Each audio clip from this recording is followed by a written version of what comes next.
Today I would love to share with you one of my favorite recipes that I make every year using my garden vegetables.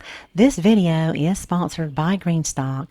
All of the vegetables that you will see me harvesting are coming from my GreenStalk vertical garden. So this recipe, I really like it because it's very versatile.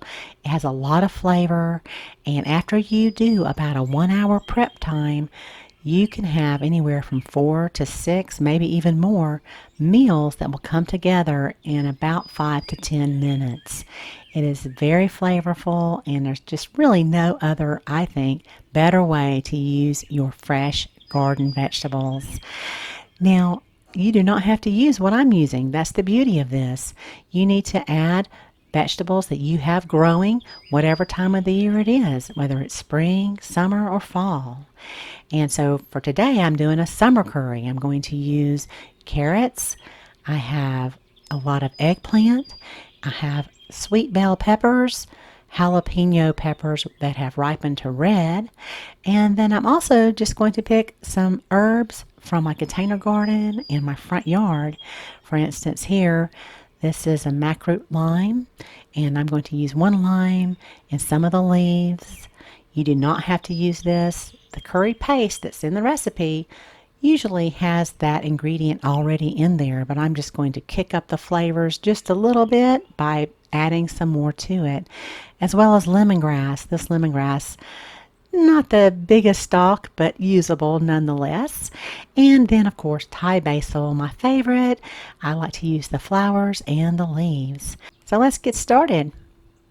This is for any garden vegetable that I have growing pretty much any season of the year, and that is curry. It's a coconut curry. Today I'm going to make yellow curry. Here is an example where I use spring vegetables like cabbage, sugar snap peas, and carrots from the garden.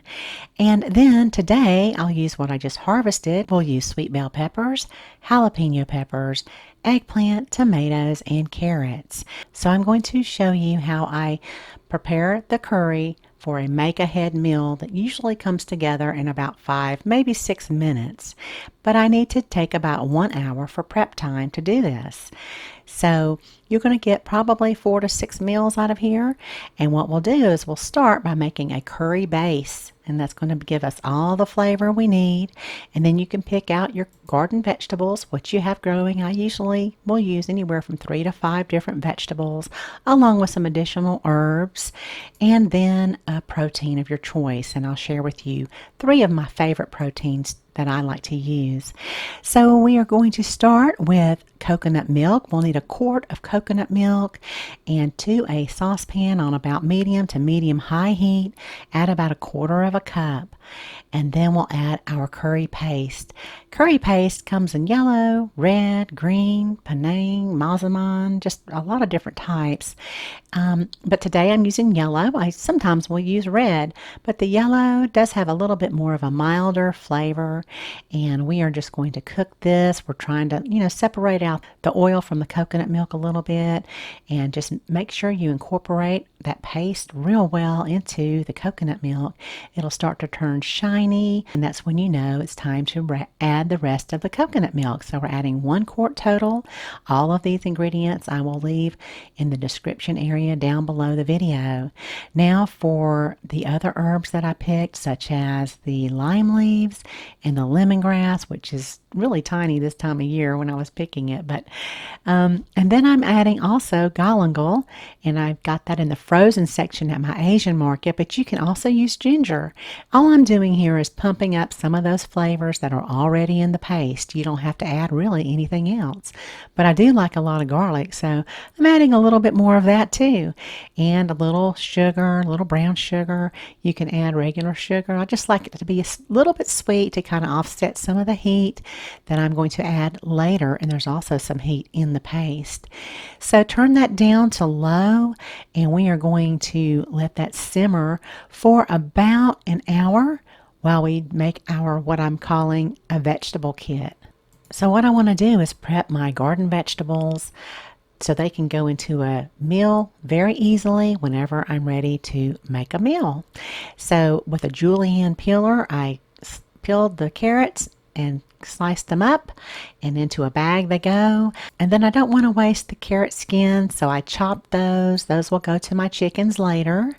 And then I'm going to prepare the peppers. I'm using red, orange, and yellow in the kit. I just want to cut around that seed membrane like this. And then I'll just rough chop those, and into the kit they go as well. And this saves me a lot of time when I'm ready to throw the meal together.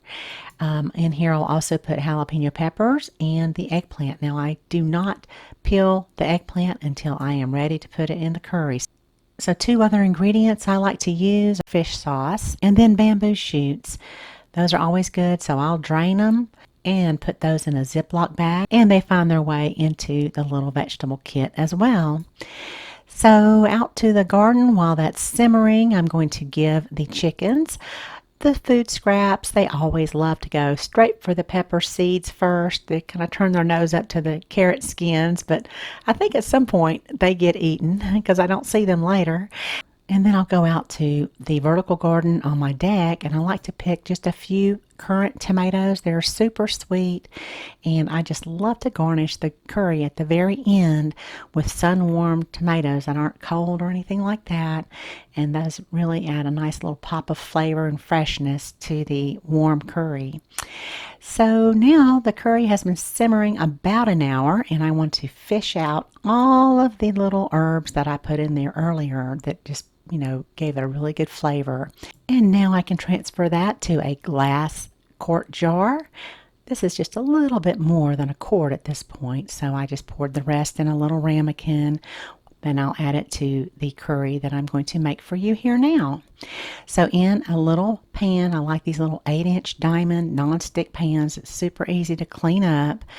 This makes a nice, really quick lunch. So to the pan, I'll add about 1/4 cup of the base and get that warming up on about medium low. Add my carrots because I like for those to really cook and be soft. So about 1 or 2 minutes, I'm going to let those cook. So I did pick 1 or 2 green beans that were just coming in, so I thought I would throw it in here as well. And then the peppers. Now these came out of the refrigerator, so they're cooling that sauce down just a little bit, but I don't really want it too hot because I don't like my peppers to get mushy. And now in goes the protein, and surprise, surprise, it's just frozen shrimp right out of the freezer.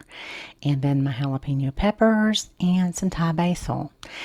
I'm adding a little bit of the zest from the lime that I picked, and if I were to add thawed shrimp, this would take about 3 minutes, provided that the sauce is simmering. But since it is frozen, it's going to take 5 to 6 minutes. I'm also adding the eggplant, which I like just barely cooked. So I'm putting that in there along with a little bit of fish sauce. Let that cook till the shrimp is done. Like I said, it should take anywhere from 5 to 6 minutes if it's frozen. Now, normally you would just serve this alongside some rice, but I like to add a little bit of rice to it. And sometimes I don't add rice at all. I like not to have that extra carb in the curry. But this time I'm just putting a couple of spoonfuls in there. I'm going to warm it through, and I'll serve this just in a bowl, and that's my lunch. Okay, it's really delicious. And I'll just transfer this to my favorite little bowl here. And I did mention that I like to use different types of protein. So another one that I like to use is chicken. I'll use chicken breast. And I like to get the kind that is pre-cooked in the bag, and it's refrigerated at the grocery store. So I'll just chop that into chunks, and it's the perfect quick protein. It's not even frozen. It goes in usually last. And then one of my favorites is the little bay scallops from the frozen section at your grocery store. So look for those little tiny bite-sized bay scallops. Those are really good. I'll just throw a handful in there, and it's perfect. So I hope you can give a variation of this recipe a try very soon. Thank you so much for watching, and y'all have a beautiful day.